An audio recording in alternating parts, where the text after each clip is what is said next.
having any sort of answer for the ETC. The Dahaka pick was desperate. It was required, but it wasn't strong against what we saw there on the side of Mighty. They had the Brightwing, the Sonya. They were able to soak longer in lane.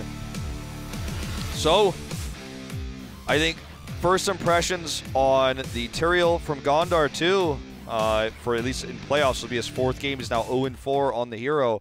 I think it definitely stands to see some improvement. We had a few really good Sanks there at the end, but no game-changing ones overall, and I feel like could have done better on a hero he's more familiar with, to be honest. Yeah, I thought there was a slight chance that Mora, because he used to play some Tyrael back when he was in Tempest, Modern Life, and I thought that was a slight chance maybe he will play instead because Gondar does not have too much experience, but I think that those sanctifications were not too great throughout the game.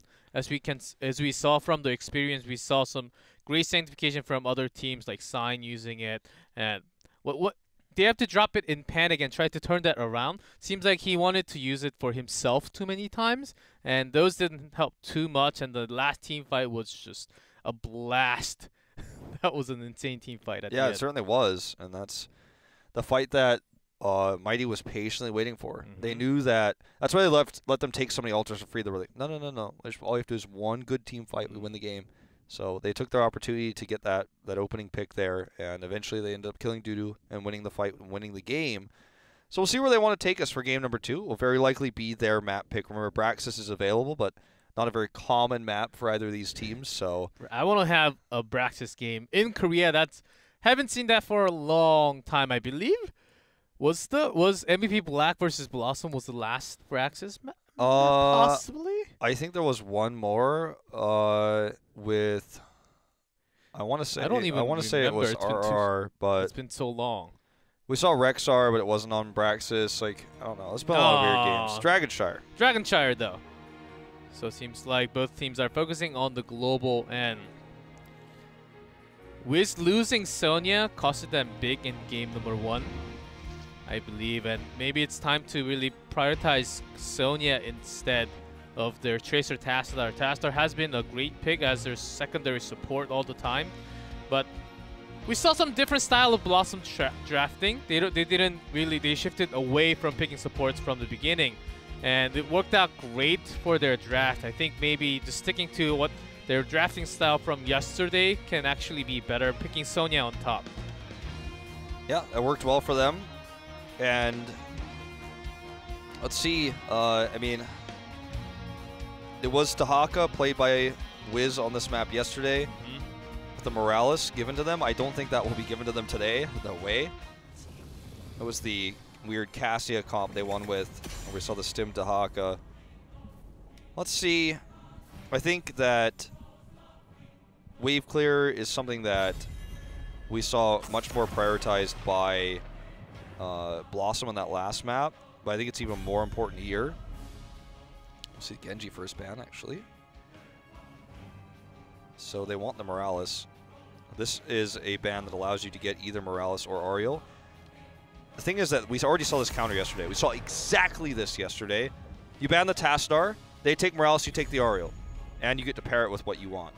This is exactly what we saw on this exact map, like literally exactly. So if Miracle takes Morales, then they will take Vala Ariel. BlossoM, just like yesterday, they picked Morales first pick. Like this was like foreseen. Like no one did not predict this. Okay, I know I say like no one could have predicted this, but like no one could not have predicted this. And yesterday this was, it was Brightwing Cassia from BlossoM right after Morales. Let's see if they want to keep the same, and it is exactly the same. Worked for them last time. Okay, and they did take a win in Dragonshire against Miracle last night. The Vala Oriole comp went into Johanna Sonya. Johanna didn't do enough versus Cassia, and Cassia's ability power damage getting a little bit of a buff. The damage to blinds on her fend. So I don't know if Johanna is going to be the answer here for Mighty. It did not work yesterday for Miracle. And they drafted into, at the end of it, the Garrosh, which was okay. Will be a Dahaka ban, actually. So they won't be able to run that again with the Garrosh. Let's see a Sonya ban. I think Mighty's trying to take Sonya if not banned in this rotation, which they also did pick up when they had the first pick before the second ban phase came up. Yesterday it was Malthael that was banned instead of the Dahaka, and then BlossoM banned Lucio. So Lucio can be a strong secondary support here. But I feel like if you ban the Lucio, you limit yourself. If you leave the Lucio, you could take the Uther at least, if that's what you want. Well, never mind. What am I even saying? They already have Morales. So yeah, I guess the Lucio ban would make sense again. So they already got the Morales. I like forget sometimes that people actually allow Morales through. But yeah. Yes. So Morales is like a 122% win rate right now in Korea. Yep. And got buffed in this patch, Yeah. so even more. Let's see. I would like to. Yeah, that's Lucio ban Okay. again. So Wiz is willing to give up Sonya or either Marthael, and maybe he feels confident whichever one he has to go against in the top lane. And this map, because of a big control, and there goes Sonya once more. And I believe Sonya's win rate was, let's see, from yesterday's match, 100%. Sonya's Nope, win rate? 3-1. 3-1. Yes. No, 2-2 actually. Lost on Dragonshire and Cursed. Ah, okay. Yeah. But combined with Korea with L5, it's amazing. 2-1 yes. for BlossoM. Let's do math. What is 23 out of 38?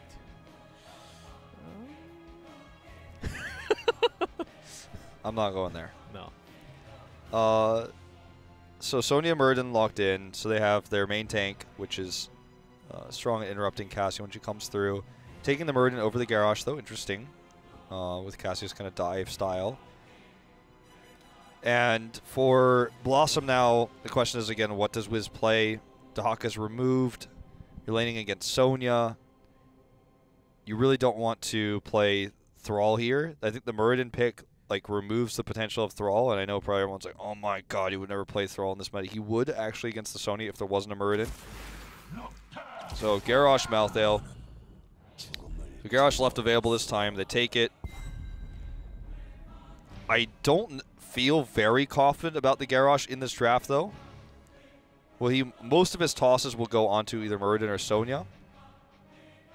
Not like he's playing against a Genji or a Zeratul, like we saw yesterday. So they have a secondary damage this time, as the top lane war between Sonya and Marthael can go either way depending on their skills. And Rehgar picked up, and will be double support. Ariel Rehgar seems like pretty strong double support for Mighty for what they have in the front and the back line. I really like the soul lane for BlossoM. I like the 4-man for Mighty. They have the ability BlossoM does to control with global again, and Morales is just so strong right now. Will Cassia ever die? That's my biggest question. Will Rehgar's Ancestrals go off on Vala? They went off on Tracer on the side of BlossoM for Mora last time. Those are questions we don't have the answer to just yet, but we will go into game number 2 on Dragonshire, guys, and find out.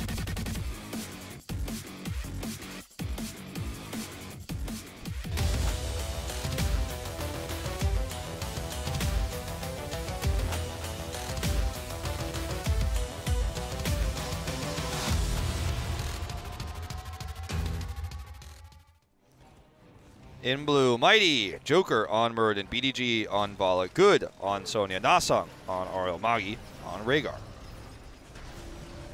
전투 시작까지 10초 남았다. In red, BlossoM, Wiz on Marthael, Gondar on Garrosh, Mora on Lieutenant Morales, Tutu on Cassia, No Chat on Brightwing. 잘 싸워라 영웅들이여. So rude, the announcer on this map. Does not use polite form. So, going to be a very passive early game for Mighty, knowing they're laning against, or running up against Garrosh. I'm going to see that trap. Look, again, this is so common right now in the Korean meta that no soul laners ever can go through middle. Even because if you they do, have, you die. yeah, and also because they have Muradin in that bush, and Wiz knows that this is happening. Yeah.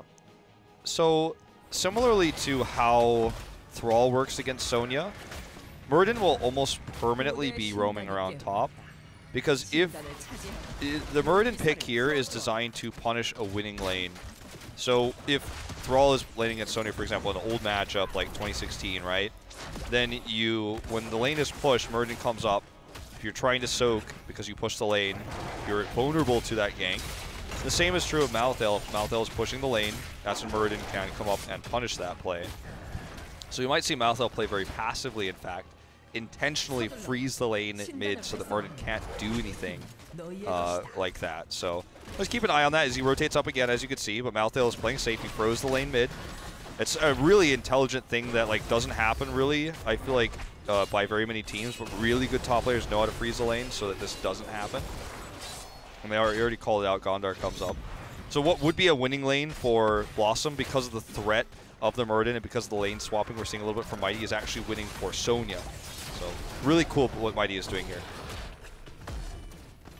As they will keep on rotating up and down, as the bottom lane would be impossible to get a kill, 2v2, even with a gank, unless they overextend to the other side almost. This will be just doing some wave clear, trying to contest what's happening at the bottom shrine. Yeah, this matchup is crazy close, but oh my god, that was a great hungering arrow right there. That matchup in the bot is really close, but it was always going to be favored for Mighty if it was regular 4-man rotation. And it's slightly favored for them when they rotate Muradin up top instead, which is why I really like that they do it. You should never be able to get a kill like that, but it already shows what I was saying. Oh man, No Chat's getting taken out here too. He's trying to trick them, but fails. Good. Trying to heal his way through this. Will get out. Yeah, this looks fantastic for Mighty already. Indeed.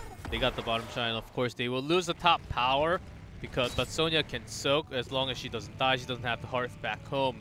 She can soak in the XP and got 2 kills. That's a good way of starting their own rotation, and this is the perfect time when Sonya or Rehgar can just go and do the camp timings, and they will start to snowball their lead just like that.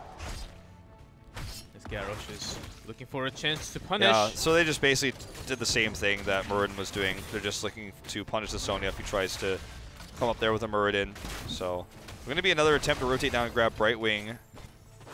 Not going to happen. Moggy coming up a bit too late. So they get the cap during that kill on the Morales. Bot lane is pushing. This could be an opportunity actually for an unleash. Garrosh aggressively posturing towards Brightwing right now. Yeah, they're going to commit up to taking the Sun Shrine. And both teams reacting so well to each other right now. Like just watching the minimap. They want to get a kill onto Ariel, and it seems like they will get the kill. Oh, well, they trade it though. Yet. Brightwing comes in. Just in time, it looks like. Still not going to be enough though. So will be a kill onto Morales. They're not going to get anything else. No Chat. Just barely surviving here. There's the toss. So will be a trade at the end of the day. Oh my god, still a better trade for Mighty though. So much better. All right, this is an unleash opportunity. Moggy's heading mid. That's the power of Ariel, why she's banned all the time. That's insane how she survived that. And also Vala did extend a little bit. Good way of punishing when you have a Garrosh like that. They still got the Dragon Knight, and which could be a lot more power if they end up pushing top even. But this is a pretty late Dragon Knight. First Dragon Knight, almost 4 minutes 4:40 into the game. So with do more than a gate, he can rotate up or down to push a little bit more. Okay, so let's see how BlossoM responds, because this is basically 10. Like, you might look at this game and say, this is game over. I mean, realistically, BlossoM is in so much trouble right now. They have ways to carry team fights with Malthael post 10 once he gets his Tormented Souls. Ariel protects him, right? Brightwing protects him. But the control we've seen out of Vala here is just far superior to what Cassie is able to accomplish. It's kind of like this battle of DPS is won by, Mighty here at this moment, because we just saw BDG destroy the bot lane with those 2 picks on the Morales. Even though he died, they were able to trade it for better. So they have a whole level lead. All the walls are down. And is there any coming back here for BlossoM? Not until 10. And I feel like if they can their goal now is to try to minimize losses, play passively before the Dragon Knight shrines come up, just sit and soak. Looks like they're considering taking the camp here. I'd almost rather them not. Just wait till the Camp of Mighty finishes, clear that first, but they are going to take it. Means that they're not vulnerable on the map. They're in a very safe position while they soak for 10, but man, this is not looking good. Unless you're player good, in which case it's looking quite good. Yep. It's also awesome. Yeah, Sonya is just pushing in with the camp after the gates are down. BlossoM hit 10. There's a Stim Drone available. This time, no Dehaka available for BlossoM, so of course Dehaka cannot hyper carry. But Cassia holding in that 10. Maybe we'll see about Valkyrie. Could be good to bait out Aegis early, but it is no, Lightning Ball. Lightning Ball instead. Would have been exciting to say the least, but I think that the Lightning Ball damage is required here. Oh, look at all the CC though. Blown up in an instant. Lightning Ball not going to save you there. Gondar is going to get the teleport through here from No Chat. The phase shift will keep him alive. But look at this push. This is insane. Malthael is split pushing top, but he's never going to be able to do what this push does. And remember, the bottom is way more valuable to kill than the top in terms of finishing the game. Holly comes through here. BDG has no fear anymore with Cassia gone. No blinds onto him. And they can he went auto attack build too. They can do more with the golems here as Rhaegar is clearing this one and getting EXP now. So they're not losing too much when BlossoM is missing both lanes and so much structure EXP to the other side. All right, Gondar here wants to try to punish Joker. Okay, toss in. Paulie to stop his dwarf toss. Oh, the grenade was supposed to interrupt. Failed to get the interrupt though. Still looks like they might get him. Nasan comes over to tame it. And that's going to be another unleash. Now, grenade, if the grenade was 1 second later, it would have interrupted. It was almost like the grenade was too perfect. But he survives. They get the Dragon Knight. The lane pressure was too much. Nobody could control that. The top camp that I was talking about, they took it too early. They tried to push with it. It was cleared by Nasong. And then they had control of all lanes, all vision. They have 13 now. And does BlossoM come back in this game? It starts to feel less and less likely as time passes here. Dragonshire late game, one single Dragon Knight, one single team fight can turn the entire game. That's possible, but at this moment and how BlossoM is rotating what they're focusing on when they have to make a macro choice, they instead try to punish in, and Joker seems to be the target once more, but he's Moradin. He has Avatar still. So much damage coming in though. Grenade interrupts him, and Sastral connects here with Aegis, so 2 heroics gained at least. Where did Marthael die? I don't understand. I think he died top trying to defend this, but because Wrath is used from good, I think he actually probably hit him with a spear. Maybe Marthael was trying to rotate in to the middle, and oh my, just BlossoM losing the macro right now and the EXP, and they're losing members. It seems like they're not really They're not really together at the moment. They're just trying to do what they want to do as an individual, not as a team. Well, I mean, this is pretty disastrous. Let's see if they can get behind this gate even. Mora is tossed for safety. Oh, look at this. The focusing here is so good. Emerald Wind's not going to save No Chat. See you later. They didn't even continue to chase. They like killed him on their way out, okay? That's like, you're like, oh yeah, like, tick damage is pretty good. Like, who wants to take the kill? Like, I do. Man. You know, like everyone has that feeling where you just walk away, you know, take damage and kill them. The person feels like, oh, I'm just going to tap, I'll be fine. No, you're not going to be fine. Oh, this is another spear here for good. He is going pretty deep. They are going to ping for him, but Moradin's coming, so it should be all right. I think this is a bait, in fact, from good. Look at this. Taunt comes through. Tormented Souls, he's holding it. I don't think they should take this fight. BlossoM should not try to take this fight. Grenade is good. Okay, maybe this is it. Tormented Souls. Nice throw into the fray, but Auriel will push him away. Stim drone onto Dudu. Aegis is out. BDG is down. That was a great grenade there. That grenade allowed this to happen. Such a risky play, but when the grenades are this good, make it happen. Nice. What can they do here? Dragon Knight up in 3. They need to take this. Someone needs to squat that top one. This needs to be an unleash. The bottom one. Right wing can get the top one. Bottom one would take a long time, though. That's the thing. Vala still 13 seconds left to come back in this game. Can they unleash? I don't think they have enough. The timing was a little bit weird, and Camp will be trying. pushing the top. They're trying. No one's here. Just in time.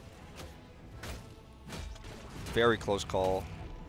That was their opportunity, I feel like, to make something happen. They could have invaded, perhaps, the camp, but they didn't realize it was being taken. So they gained nothing from that pick, except just a temporary control of the map. Right Wing is teleporting in here. Very early cleanse here onto Good. He's caught by the grenade, taking the long way out, it looks like. Wiz committing in here. Should be able to survive, though. Joker coming in for the counter. BDG doing a lot of free damage, but the extra mouth elf tick damage is too much. And he's going to go down. Muradin is dead. And finally, we're starting to see Wiz really make a huge impact in these fights. They were struggling in these fights where it was like pickoffs or like a 2v1 or these fights in lane, but in the big team fights, the damage that Wiz is putting off is winning them for them. Nicely done. He had Avatar. Maybe he did not have enough mana at the moment, and he didn't pop it. Maybe he thought he was going to survive. After the Aegis, Avatar was not used there. This is a risky fight to take. They wanted to try to get a pick because they knew they were going to lose Dragon Knight. Did not happen, and it did not stop the Dragon Knight either. Better scale Dragon Knight here for Gondar. Not really able to do too much with it just yet. In fact, his teammates were pushed so far away from that commitment to the bot lane that, in fact, he will get like 2 autos off, and that might just be it. Okay, at least they're going to try to make something of it from here. I guess the Dragon Knight was to just delay as much as possible because they want to focus the bottom lane instead and just draw their attention to the top. But they want to punish Wiz. There's the stun, Morales healing coming in with the armor. Okay, Dudu in good position right now. I don't think they can get the pick unless they grab Mora. So this commitment does allow Gondar to do a lot more damage to this top fort. The kick will get them the fort. And that's going to be about all they get. Tries it as cannon tower. Looks like he'll get it. Not greatly significant, but does help even up the experience with the catch-up EXP. They're going to try to collapse onto Sonya if she chases. But BlossoM is losing their own camp timing, and Mighty seems to be invading because they know that's happening. I feel like BlossoM's playing too passive in moments like this. Look, they were indecisive. They left the camp, let it leash for a second, they came back. They need to be more decisive in moments like this. Now they're going to lose the neutral camp as well, while dealing with the siege giant camp. Top camp is again going to be annoying because the fort is gone, but it's not the lane that you finish the game on. You never finish the game on top lane on this map, with very few exceptions. Some Chinese games went 30 minutes. You know, we've all seen those, but very rarely. See, they want to engage as they saw Sonya top. Trying to punish if anyone comes over that wall line there. So they will just buy enough time for Sonya to clear that top lane. Okay, Joker caught here but does not get pulled. Or just putting off the heals. Everyone's topped up all the time. Containment misses. Trying to slowly siege here while Brightwing soaks mid so that they can get 20. Sonya's doing the same top though, so this doesn't give BlossoM an edge, unfortunately, unless they get picks, and they've just been unsuccessful trying to do so. In fact, we see Rhaegar clear the camp already. Just immediately, Magi's going to clear that up. He's going to go over here with Sonya. They're going to just control camps once more. If BlossoM invades here, I'll be very happy with it. I think this is something they can do. They're going to cut them off in the mid lane here. The Vala more than they are already on top of this rotation, and when BlossoM needs to commit at least 2 or more, or 3 even, Mighty can just have Rhaegar and Sonya doing their own camp alone at the same time. I think that's the biggest problem for BlossoM, the camp control. When Wiz has to be in the other lane, they can't really have anyone else other than Martheo to camp alone. So they have to, so it's harder for them to catch up in the rotation. They do have global, but even with that, they're not using perfectly around the rotation to make that work on Dark. Okay, but Morales is a thing, so he's fine. He's got armor too, safeguard, and everything else. So, survives.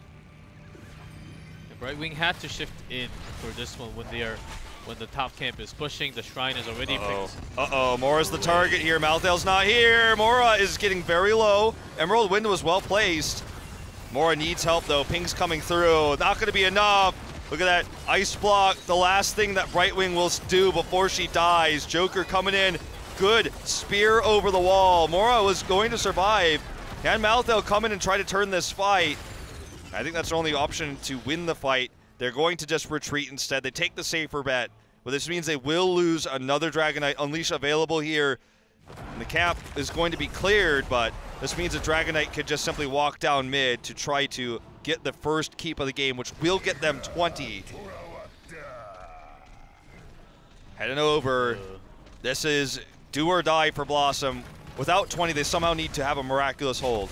But he just hit 20.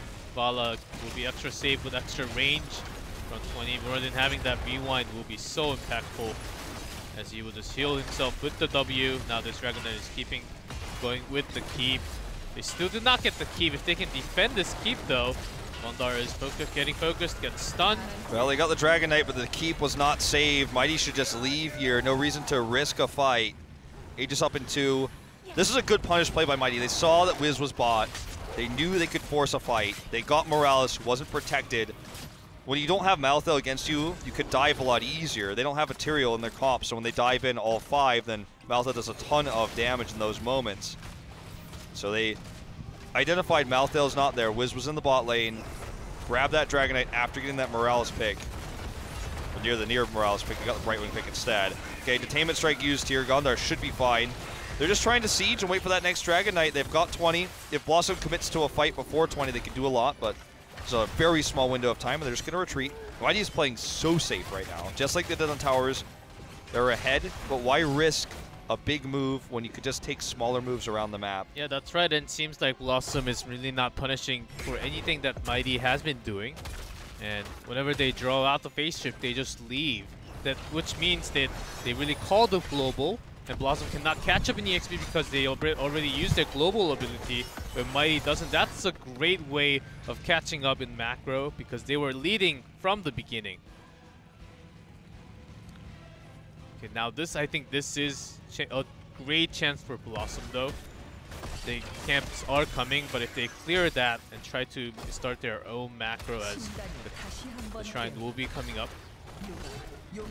25, this is what Mighty was waiting for, you know? As you say, macro, take the caps, control vision. Is that mercenary cap? Look at this mercenary cap. You might think, a lot of people misunderstand mercenary caps and think, oh, okay, that cap, it's never going to kill the keep. It doesn't even matter. It matters because it means that everything that BlossoM is doing right now is shown to Mighty. They have more vision. It gives the lane more bolstered control, more pressure so that the vision is there. Push it onto the red side of the map, which means when you're trying to rotate to a shrine, everything is shown to Mighty. And they just take these because, yeah, they're not going to win them the game necessarily, but they're going to give them more tools to use when the objective comes up. That's why they played so passively, just took caps. And Sonya's just going to continue to soak top. Looks like we're going to see a rotation down as the cap is taken on blue side. BlossoM just waiting, party pushing here. Joker is going to face check that. Okay, not the best grenade this time, but they're going to head down now. They knew where BlossoM was because they had that lane pressure bot. Now their camp is pushing the top lane, and Joker positioning himself in the front line all the time, not really dying too many times. And BlossoM is looking for picks. Muradin is, of course, not the best one, but has to be focused all the time. Okay, he should have rewind again now. Just coming out from the side. Wiz taking so much damage, that's a problem. Okay, already Morales is dead. Tormented Souls isn't even used here. There's going to be an Ancestral onto good. He's just healing himself up so much. Wiz just unwilling to use Tormented Souls, uses it here, but it's going to be a little bit too late, doing a lot of damage in this position, but just no follow-up, no chat. Looks like he will barely survive until that spear comes out. Nope, it's actually going to be the slam that kills him, and that is going to be game number 2, going over to the side of Mighty in dominant fashion. It was better plays from Vala in lane that got them the lead, that got them 10, which allowed them to control the game with Dragon Knights. They played safe, controlling the mercenary camps all throughout that mid to late game, never taking risks when it wasn't necessary. And those picks on the Morales, those picks on the Brightwing in the late game are the ones that allowed those Dragon Knights to happen, what allowed them to win this game. Mighty just taking the control over this entire map, this entire game. There was not even a moment, I would say, that they were losing in macro, even when they lost Bala, they made all the right choices to actually soak in the XP, not to fall behind too much. And Sonya pick seems to be working fine. They know which lane to pressure in to get the maximum benefit for the team and how to start the macro with the camp timing. Because they had Rhaegar and Sonya that was picked from the draft. I think it's about time to maybe just see a Sonya banned instead of Lucio. Mighty doesn't really play Lucio too much compared to the other teams. I think the only CC we really had on the side of BlossoM was realistically, sure, they had Garrosh's Tosh, but everyone is so ranged that he's never really going to be able to toss targets he wants. They had the grenade, which interrupted a few of the jumps, a few of those dwarf tosses. But on the side of Mighty, they had Detainment Strike, Spear. They had Muradin's Dwarf Toss stun post 16, plus heavy impact. They had the Stormbolt. They had Rewind for double Stormbolt for double hits. Rhaegar does a lot of burst damage. He's got the slows, and Vala has Rain of Vengeance. So when you focus Morales, I know it's the meme, right? But when you focus Morales, when you have this many CCs, it's much easier to make it happen. And Morales does probably take a little dip to her win rate here in Korea. But the draft allowed for so much CC, and when the dives came in, they were always well coordinated. I think they need to understand a little bit more about those choke points, those party bush, when it's a small place to go through, and when the CC's like Rain of Vengeance, you can actually hit all of the members at the same time if you're in that small point. Mighty really drew them to be there, not in the lane. If they fought in the lane, it's a lot harder to land on all those CC. It's also much easier, and BlossoM fell right into it many times. Their positioning, the decision to fight in the bush, in the small choke point, costed them big time. Morales was focused many times, even blown up at the last team fight. They had no way of healing all that with Brightwing alone without even blink heal. There were so many picks on Brightwing too when she was trying to solo lane because the rotations were faster. They had Merc camps, so they had better vision. So when Brightwing was trying to clear those camps or trying to solo lane, she didn't know when the rotations were coming in, so we saw all those CCs get kills. Remember the kill we saw in Brightwing bottom lane, the one we saw in the top lane. It was just really coordinated by Mighty to punish plays that were greedy on the side of BlossoM because they had the CCs in order to do so. So guys, we are going to take a very short break. I'm told we have a special video for you guys as well during this break, so check it out, and we will see you guys in about 5 to 10 minutes time for game number 3. See you then.